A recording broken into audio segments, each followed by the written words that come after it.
Et oui, on va commencer avec les infos à retenir, avec un focus sur le pouvoir d'achat des Français. Bérénice, est-ce que ça remonte un tout petit peu ?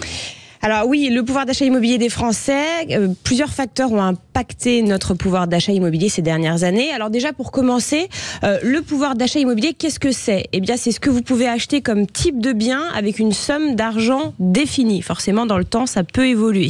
Donc, selon Se Loger, depuis 2020, les habitants des 51 plus grandes villes de France ont perdu en moyenne une pièce, soit 10 mètres carrés de pouvoir d'achat immobilier sur tous les types de biens. Donc maison, appartement, grand, petit, voilà. En moyenne, c'est ça. Donc la cause, on en parle souvent dans cette émission, entre le 1er avril 2020 et le 1er avril 2024, les taux d'intérêt des crédits immobiliers sont passés de 1,25 en moyenne à 3,95.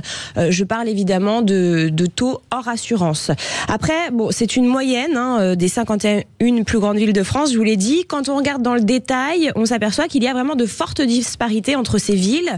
À Lyon, par exemple, les ménages ont perdu 2 mètres carrés, alors qu'ils en ont perdu 32 à Quimper. Et comment on explique ce phénomène ? Eh bien, parce que les prix de l'immobilier ont évolué également et différemment dans chaque ville. À Lyon, pendant que les taux augmentaient, eh bien, les prix baissaient. Ainsi, la perte du pouvoir d'achat était plutôt limitée pour les Lyonnais, alors qu'à Quimper, ils ont augmenté de 30,8% les prix depuis 2020. Alors justement, les villes où les habitants ont perdu le plus de pouvoir d'achat, c'est quand même assez surprenant d'ailleurs. Ah oui, eh bien les 3 villes où les habitants ont donc perdu le pouvoir d'achat immobilier et donc le plus de mètres carrés, donc sont Quimper, que je viens de vous citer, Saint-Étienne. Je sais que vous aimez beaucoup cette ville, Jean-Marie. Les Stéphanois ont perdu, tout comme les Quimpérois, 32 mètres carrés. Et pour qui gagne ce soir, écoutez, ils seront contents. Absolument. Voilà. Et en 3e position, on retrouve Béziers. Les Biterrois ont perdu 28 mètres carrés en 4 ans. Donc avec la même somme d'argent, ils peuvent désormais acheter un bien avec 2 voire 3 pièces en moins. Parce que 28 mètres carrés, ça fait quand même beaucoup sur un appartement. Alors, il n'y a pas de ville où on a gagné un peu de pouvoir d'achat, j'imagine ? Eh bien si, selon Se Loger, c'est Paris, la seule ville à connaître un gain de pouvoir d'achat. Oui, c'est assez surprenant. Vous avez gagné un placard, vous êtes content ? Non, attendez, oui, c'est vrai. Ouais. En 4 ans, et au regard des revenus dans la ville, en moyenne, un ménage de 2 personnes peut prétendre acheter 28 mètres carrés au 1er avril 2024 contre 26 mètres carrés en avril 2020. Donc on a gagné 2 mètres carrés. Oui, c'est un beau placard. Oui, c'est un beau placard. Vous l'avez compris, c'est grâce à la baisse des prix de l'immobilier dans la capitale. En fait, le cycle de prix de la capitale a débuté à la suite de la crise sanitaire. Vous savez, il y a beaucoup de Parisiens qui sont partis, ce qui a permis aux résidents parisiens de compenser la hausse des taux qui a suivi. D'ailleurs, on constate qu'à Paris, perd des habitants chaque année de façon régulière depuis 10 ans. C'est à cause d'Hidalgo.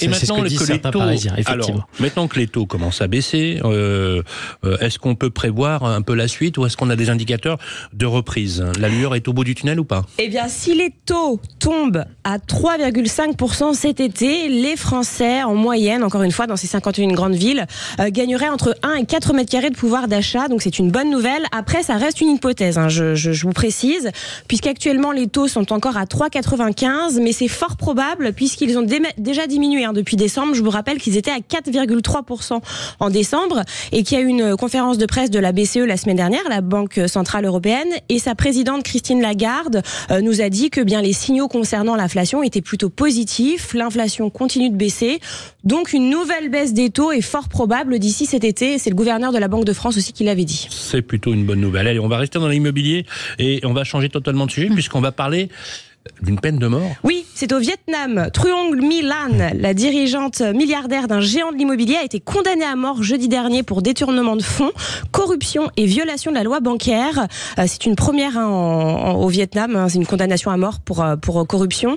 Elle a été arrêtée en octobre dernier. Celle qui était à la tête du groupe immobilier Van Thinh Pat, j'ai bien prononcé, était accusée d'avoir détourné 304 000 milliards de dong, soit environ 11,5 milliards d'euros, qui auraient alimenté son train de vie luxueux et servi à la corruption.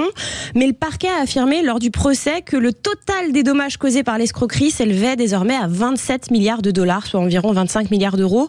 C'est l'équivalent de 6% du PIB du pays en 2023, pour vous donner une petite idée. Oui, c'est spectaculaire. C'est la plus grande fraude financière que le Vietnam ait connue. Pourtant, la législation de Hanoï fait partie des plus strictes au monde. Il faut savoir que 42 000 personnes, 42 000 Vietnamiens auraient été escroqués entre 2012 et 2022 par le biais d'un montage financier transitant par la Saigon Commercial Bank, détenu à plus de 90% par le groupe, avec la complicité d'autres personnes. Donc il y a eu 84 autres personnes condamnées. Dans la liste des accusés, il y avait d'anciens fonctionnaires de la banque, des ex-membres du gouvernement, etc.